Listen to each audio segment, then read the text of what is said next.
Hello, thanks for listening to our podcast, Autism Goes to College. I'm Jasmine Board, and I was one of the students featured in the documentary film Autism Goes to College. I'm here for an update. So before graduating from UCRiverside in 2022, I was on the podcast talking about looking for my first professional job. I've been working full-time for 2.5 years now, and then halfway through my work, I realized I wanted to go back to graduate school, and I will share some insights about how that's all going. I'm joined here by another student from the film who is also in graduate school. Hi everyone, I'm Aniella Fields. I've been working in the entertainment industry since graduating about 6 to 7 years now. I also went to UCRiverside for undergraduate, and right now I'm working full-time and at the same time going to graduate school part-time online, which I'll talk about in this episode. We're both here with Katharine O'Brien, the host of the Autism Goes to College podcast, and I'll hand it over to her. Hey everyone! So thank you to both of you for being here and graciously catching you up. I'm excited to chat with you about graduate school as three people who did undergrad as students on the spectrum and have come back for more college, which is in some level an endorsement of the college experience. I think it'll be a great conversation. For me, after graduating from Bowdoin back in 2012, I am a little older than our other two guests. I worked in biomedical research and pivoted to teaching. I went back to get my master's in education with teaching licensure from Harvard. And now I'm at UCRiverside getting a PhD in special education with a focus on autism. But first, I can talk about my decision to get a graduate degree. Honestly, I think I was operating with a little bit of inertia.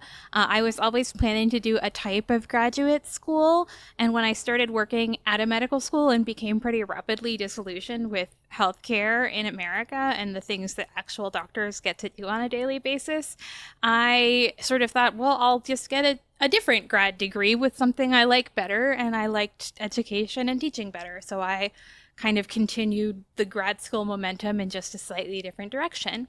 In hindsight, I regret that my undergrad self didn't have work experience and exposure to the realities of medicine, but hindsight is 2020, and I still am pretty happy with how it turned out.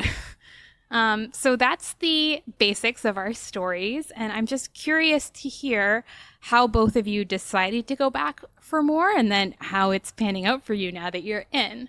So, Aniella, in the documentary film, there's actually a moment where we have you on camera saying, when I'm done, that'll be it for me. I will be the first person in my family not to have a graduate degree. Yeah, I feel like when I said that, I wasn't fully aware of all my options at the time, and I did end on a much more positive note at UCRiverside with my last year, but obviously I just didn't always have the positive experience with school, and I feel like with library and information science, it was a really unique opportunity because I recently got into just books in general in the last few years, and I've been an avid reader, reading over 100 books the last 3 years, and wow.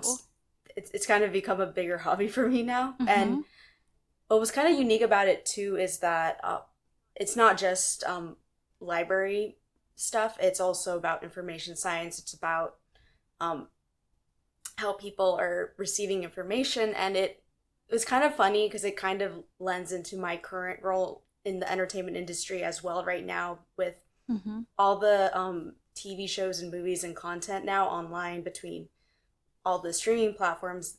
They're essentially big catalogs of kind of like libraries, except it's more TV shows and digital movies. Entertainment libraries. Yeah, So I was going to ask if you feel this is a big career change from entertainment or how they're connected for you, but you brought it up quite eloquently on your own. And did you consider an in-person grad program, or did you primarily look at online schools? Yeah, I definitely didn't want to leave my current role, and I'm not at the moment. I do like what I do. I'm kind of open in the future if it's something still in the entertainment industry that kind of is bolstered by the library and information science, because it's a lot of like different aspects that still relate to it that there are roles for, as well as, but also the option of potentially being a librarian as well. When I was looking for the programs online, it was kind of nice that San Jose's was really very flexible, that you had to just have gotten your degree from an undergraduate, a bachelor, and you had a certain like GPA, so that kind of helped make my decision that that was probably like my one option, because a lot of others like UCLA and USC, they were either 5 times the cost, or you needed references, and I think they still like evaluated a lot of more different aspects, versus San Jose kind of made the barrier of entry a little easier, as well as, yeah. Yeah. And are the actual classes like online synchronous that you're taking, or is there more of an asynchronous self-paced aspect to your program? Majority is asynchronous, but some of them do have certain lectures where it is you go into some of them, but they're all online, and it's not as like cumbersome as kind of in-person ones or lectures. A lot of it is you work through like modules and stuff like that, and the professors are there to answer any questions. They'll pre-record a lot of stuff. Definitely. What are you currently studying? Just because I really don't know what people who are enrolled in a library science degree study. In one of my last core classes, because I've been in about a year, so some of them are about the information systems where any information is stored. A lot of it is more critical thinking, that's like general for grad school. And the one I'm taking right now is about cataloging, so that's like the Dewey Decimal and the kind of the more traditional aspects to it. So it's flexible in the sense that you can, as long as you're hitting certain classes for the requirements. I don't have a specific focus right now. So the core concentration required to have the foundation for the rest of your master's, essentially. Yeah. Jasmine, you're doing something a little different, but a master's program in environmental engineering at Cal State Fullerton, which is actually in person, not online. How did you decide, perhaps through work, that you wanted to get that master's and go back to school? And was there a certain experience that prompted you to go back and to choose the program that you're now in? It's actually a crazy story. I was actually looking for jobs, engineering jobs in Antarctica, and the work seems incredible. And I was looking at the qualifications, and they require higher education. And I was like, if I want to work in Antarctica, I have to have higher education, and then I'd be doing super cool work, and I'd be getting a lot of money. Fascinating. So I'm with you that traveling to Antarctica in a professional capacity and being able to do the work that you love in such a dynamic and extreme environment sounds fabulous. Yeah. What were you doing as your day job when you were daydreaming about Antarctica? I know that you at one point were working with the California Department of Transportation. Were there certain California environs that led you to believe you wanted to go to Antarctica? How did that come to pass? Yeah, I wanted a challenge, and I think the work itself was really fascinating, especially from a place that's not really civilized, and there's a lot to discover.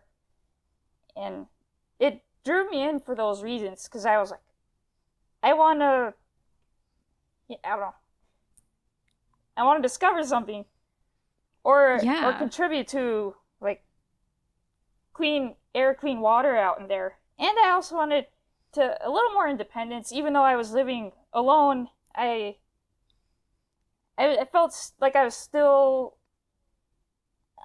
attached to my family and going to their house every night. Nothing wrong with that, but I was like, I need an escape from my normal life. Yeah, fair enough. Okay. But I did have to move back in with my parents because I did lose my job in April. How much of your decision to go to grad school was motivated by the potential of higher earnings, and how were you managing the potential short-term financial setbacks? I'd say it's 50% based on earnings, but most of it is really it opens new doors in the career world, and it will allow me to research my passions as well.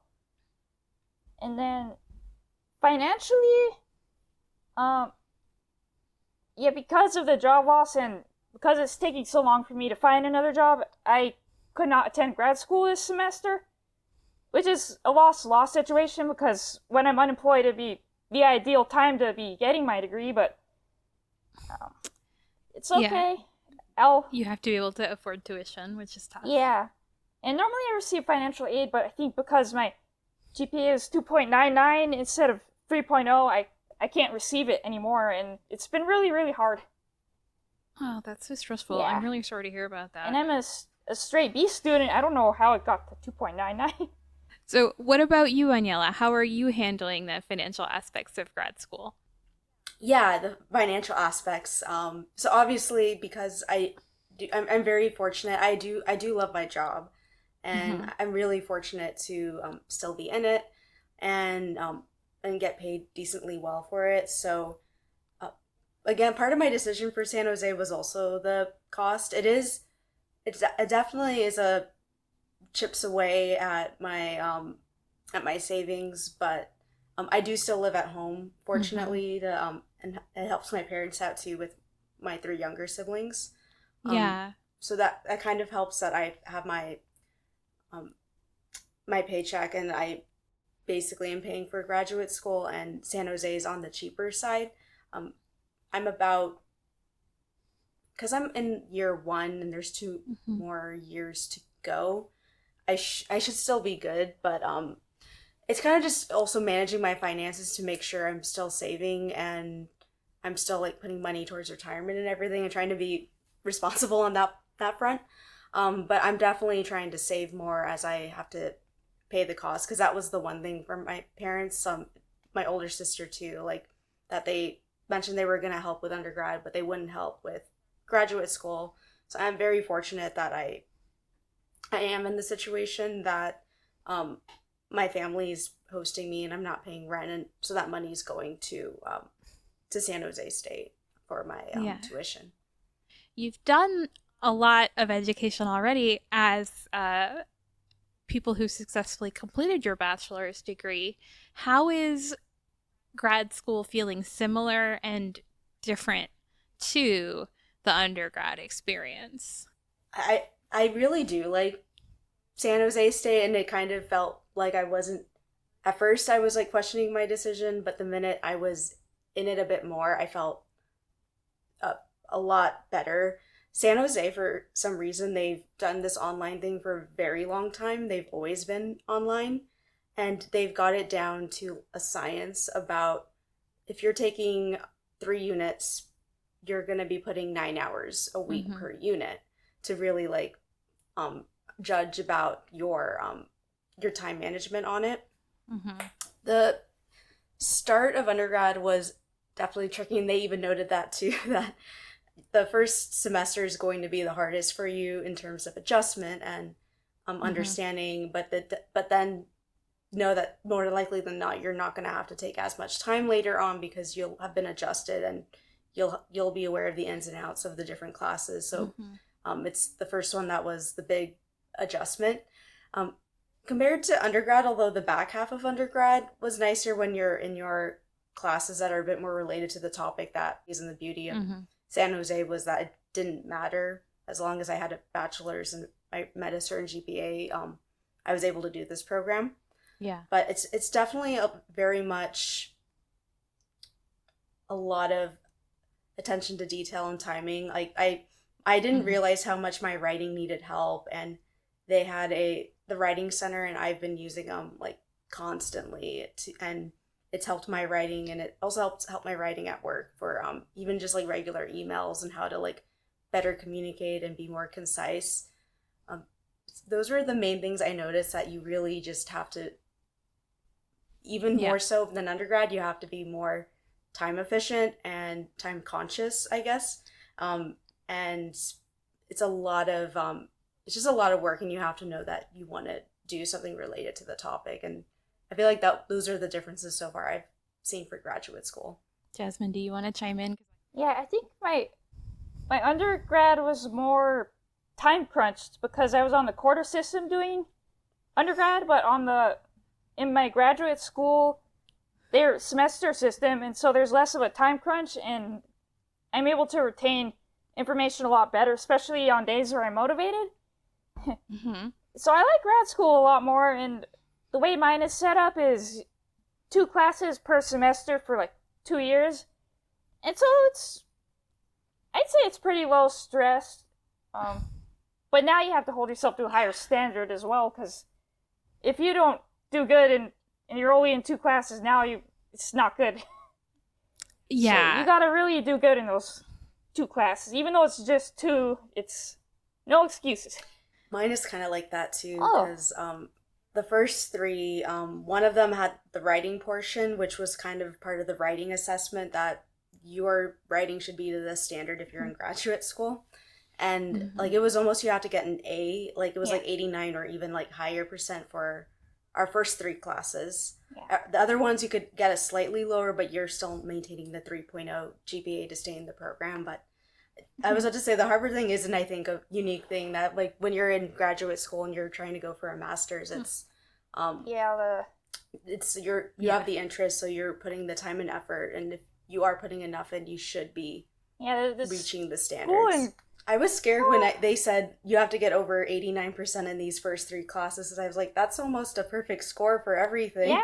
And initially I wasn't getting perfect scores. I mean, spoiler, I did pass those classes. I'm in my I've gone through my first full year, so I'm officially in like other classes as well now. But it was a lot of pressure, especially when I wasn't initially getting perfect scores. I am now, but it was kind of questioning like, am I capable of this?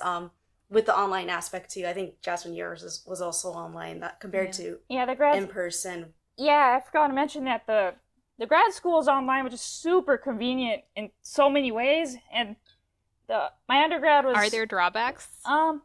Any drawbacks? Not really. Well, you enough. did have to go to the campus in person to take tests, but at least you're only driving out like an hour away just twice a semester. Yeah, undergrad, I used to have to take that 1 hour drive every single day, but now I only do it twice a semester, so that's good.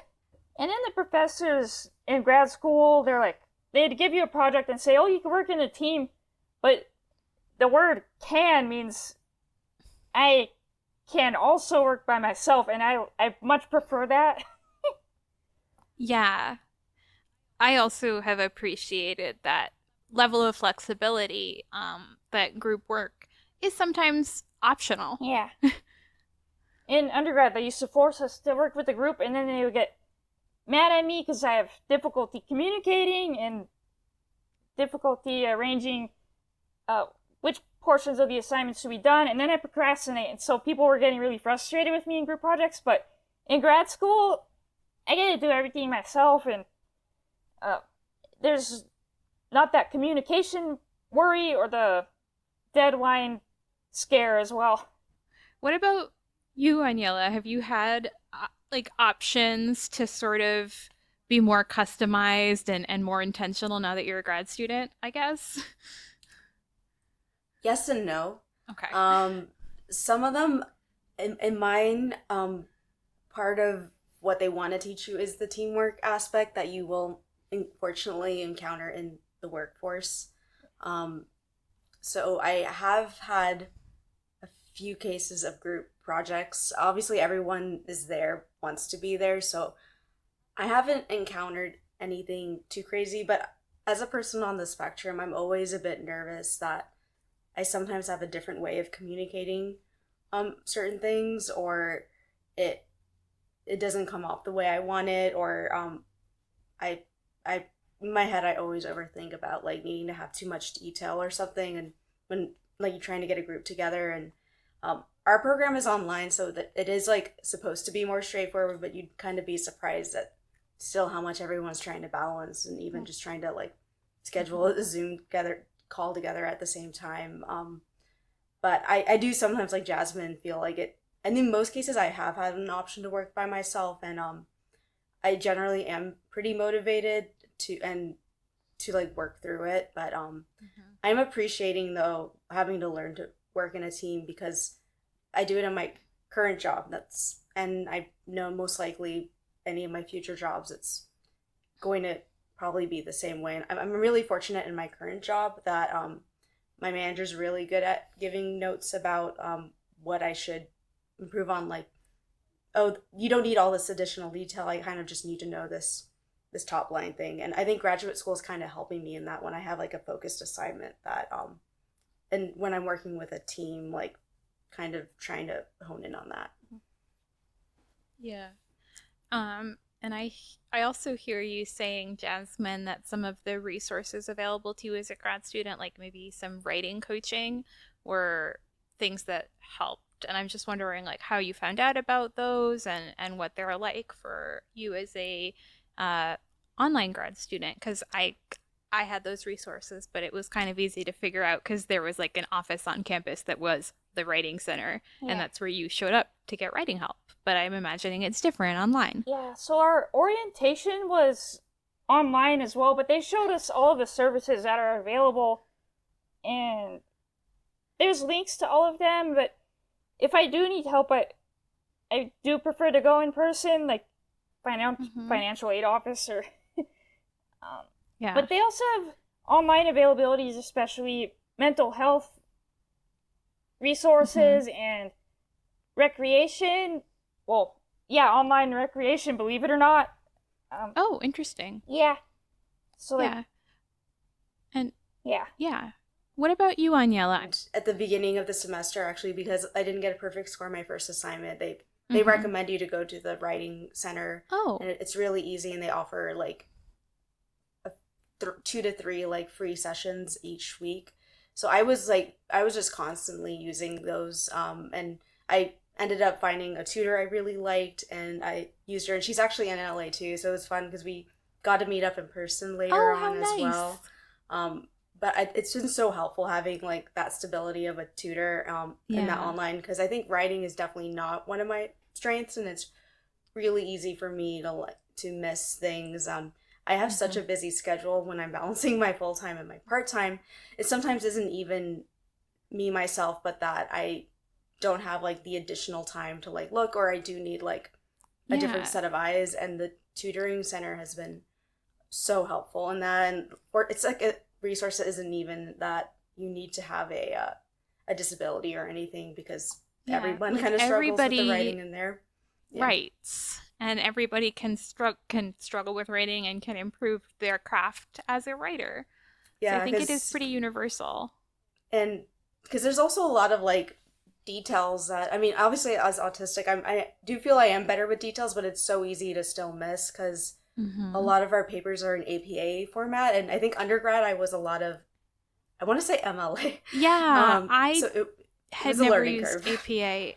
My experience also is that graduate courses are incredibly writing intensive and technical reading intensive as well. You'll be reading in the discipline. Is that what you're finding too, Jasmine? Yeah, it's a lot of research, of course, in any class that you take.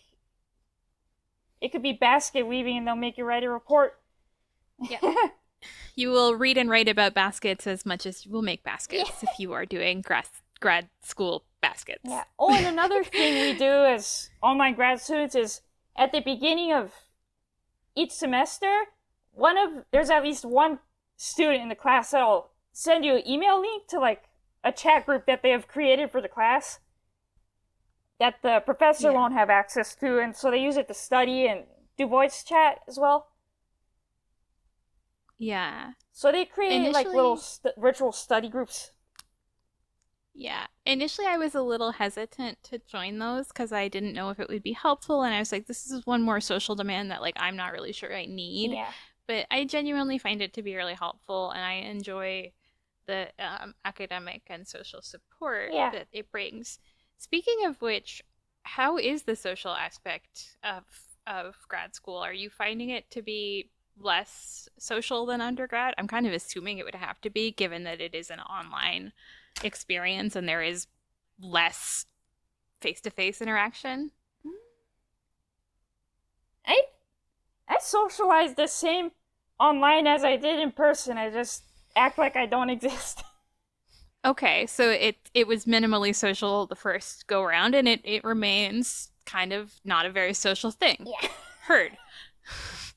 Aniella, how would you contrast undergrad to grad as a sort of a social experience? Yeah, I mean, it is almost apples to oranges. Like Jasmine, I was on the quarter system too, and now it's the semester, so it feels like they're very long. Except I just did the summer semester, so it kind of felt like I was right back at the 10-week pace. But that's why I only took one class, because I've been doing 2 classes this semester, but the summer I only took one. But I'm still on track. Like they give great. you like 7 years, but That's so many years. yeah, but if you don't finish it, then you're disqualified from the program. So it's like they have all these like parameters. Like you should be hitting them if you're and I'm only doing it part time, so You should have be hitting it. a protracted. You get more time because you're not doing it full. I get that. Yeah, but definitely a lot less like social interactions because online versus in person. Because I did undergrad in person. They do blast these emails of different like groups you can join for online that for specific topics and different opportunities, and I did have to interact a bunch like over Zoom with different when I was in a lot of group projects, so there was some talking. And funnily enough, the tutor I regularly go to, she's in the exact same portion of the program as I am, so we always end up like consulting each other about some of the like pacing and all the like looking at what are good classes to take and stuff like that. So I have had a little bit of a social aspect, but mostly not as much compared to undergrad when it was in person. How about time management, particularly Aniella, because you have kept your full-time job? Do you have any tips and tricks? Is it kind of harder than ever? It's hard. It is. I need to be very disciplined, and and again, the motivation. I do very much try to be brain off when I'm not in school, there's like the few like weeks off or the week in between. Summer I didn't get as much because I was taking the summer class, but there was a little bit of a break between two. I basically kind of have to, I do though know like I need to give myself like a little bit of balance. So like I try to make Friday night and Saturdays when I'm off of work, when I get off work on Friday, that this is my time off, unless I'm like looking at a tight deadline that I didn't really prepare for. But I'm always like trying to like start as early as I can for certain assignments, which has helped my time management as well, because because most of them are modules. Like most of the teacher, you see the whole course outlined from the start to finish, and you see when the different assignments are due. So I might like work on them, even just get started and look at them like a week or two before, like it might be normally when it was intended to look at, so that I can like chop at it like bit by bit. But I do have to set time like Monday through Thursday, the minute that I'm like back home from work after I've like kind of relaxed a little and had dinner and stuff, that I'm up pretty late, and I have to be really like efficient with that time Monday through Thursday and Sunday as well, because that's kind of like I do other stuff on Sunday too, but Sunday's kind of like the overflow day, and I've gotten it down to a system, but it's definitely like very tricky, and some weeks are easier than others depending on when certain assignments are due, and it's just staying on top of the assignment dates, really. I mean, how are you handling the time management pieces, Jasmine, or how were you handling them before you had to take this kind of break? I only lived 10 minutes away from work to home, and so when I would get home, I still have a lot of spare time to work on something. Yeah, so the logistics really matter in terms of we don't all have the same 24 hours because we have different other responsibilities, commutes, etc. So being self-aware about what the existing demands on our time is pretty important when we approach time management, for sure. Aniella, I know you said you have 7 years, or they're like, you're done with the program and you don't get extra time anymore. But Jasmine, is there a certain time Yeah, I clock think on it's your degree? 4 years for mine, but it shouldn't take that long unless I Okay. take too many breaks in between semesters like I am now. So I should roughly be graduating in 2 more years from this summer one. So like not summer of 27, like end of spring of 27, hopefully, Yeah. if I'm passed all my classes.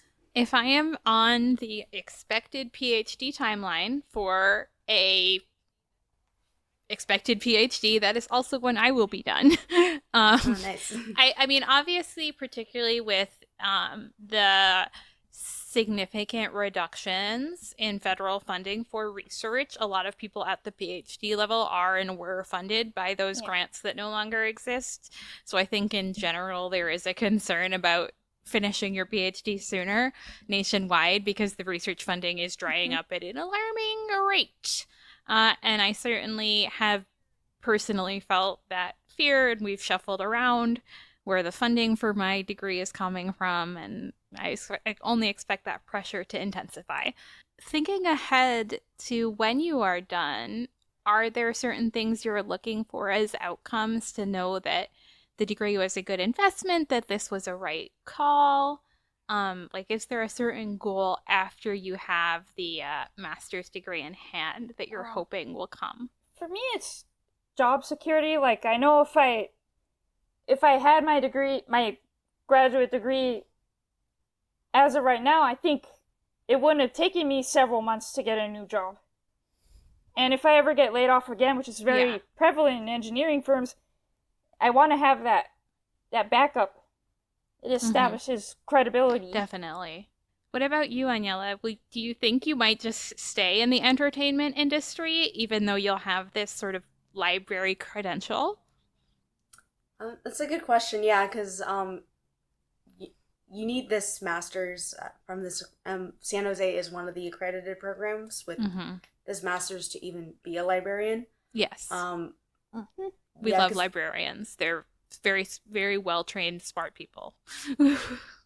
Yeah, no. For sure. I feel like I'm still like, as I'm taking my classes, I'm learning the topics, I'm trying to be as open as possible to the opportunities. Like the two big ones I try to see is either staying in the entertainment industry and finding that niche, or having it like build up on my current job, which helps. But I do also want to consider a librarian position, but I do need more experience on that. Obviously it's kind of hard to do an internship to get more practical experience when I'm working full time, and what's kind of is unfortunate is it's technically an option to be one of your classes. It's like, so instead of taking like 2 classes, one semester could be a class and an internship as the second one. But I haven't sorted through that yet. I need to go to the career center a little bit more, but that's kind of what I'm envisioning at the moment, one of those two. But I do know for the library one, I would need more exposure and experience to actually it's qualify a little bit better for it. It's incredibly competitive to become a full-time librarian, from what I understand, even given that everybody who's in that competitive pool has to complete the master's. At the same time, though, especially given the just explosion of digital entertainment media, I can see such a need for people with that skill set of cataloging and caretaking and keeping media resources to be in the entertainment industry. So even if you do the library internship and get that experience and then realize that what you've gotten is a gut feeling that you want to stay closer to your current role, I think that's like tremendously valuable. And it is very cool that you can get credit for it, which makes it a little bit easier to contemplate changing your work schedule to be able to like take on an internship, for example. Yeah, no, this kind of helped give it like a safety blanket of like with this accreditation. I have seen jobs in the entertainment industry where you need a library and information science, an MILS degree, when it's like maybe more data driven stuff, because they look a lot at like what content is working and why and different stuff like that. So it definitely has the both options. Yeah, that makes sense. And you have some time, and it's great to have choices. That although it can be hard to have the pressure of choosing something, there is something wonderful and liberating in having things to choose from. Best of luck to you both in becoming masters, Aniella and Jasmine. Okay. All right. Thank you both for chatting with me about grad school. Thank you. Thank you. Bye bye. Bye bye.